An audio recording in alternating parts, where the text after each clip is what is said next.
Okay, I'll say this manga is not what I was expecting. Akko and Bambi is one that has been sitting in my to-read for the longest time, and I finally read the first volume. I knew that this involved a ghost, but after reading the first volume, it seems like a much more complicated thing than just a ghost. It is a cute story so far, but as it focuses on a ghost, there are some things mentioned that could be triggering for some, so just be aware. Anyway, this story is a completed manga with 99 chapters over 8 volumes, and the first volume that I read, because I own it, contains 12 of those chapters. Volumes 1 through 5 are currently available for purchase, with the 6th volume releasing in November. I wouldn't have an issue with continuing this series. It's not one that I am in a hurry to continue, but I think when the full series is close to release, meaning that the 8th volume is releasing, I would look at picking this up again. The big issue that I had for this one is that it's not a good ebook manga. So due to space, I've stopped buying physical copies of manga for the time. All the ones that I already have are stored in bins in my garage, so I mostly get ebooks for now.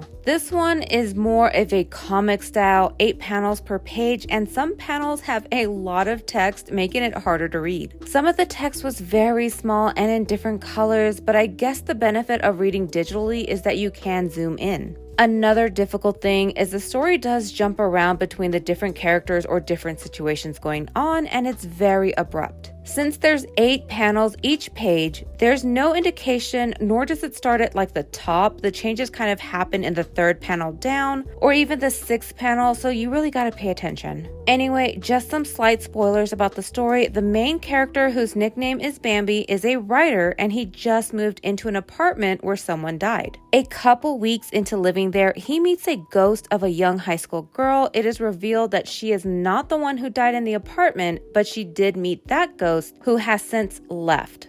Her name is Akko, and she does not remember anything about herself or why she is there. As I mentioned at the start, there is more to her being a ghost. There's more mystery and unexplained things going on that they are trying to figure out, but I really don't want to spoil it just in case you want to give it a read. Now, would I recommend this manga? Yeah, I think it's an interesting read. It did get confusing with the bouncing around, but the story is pretty captivating, the characters are compelling, and the mystery of it does a good job of answering just enough that you feel satisfied you're learning more but still have questions. I think it also does a very good of balancing the story involving a ghost. It doesn't take the overly cute ghost route, nor does it lean too heavy into the heavy, scary story option. I do think some could find that a bit boring, but if you like a calmer ghost mystery, you may enjoy the story.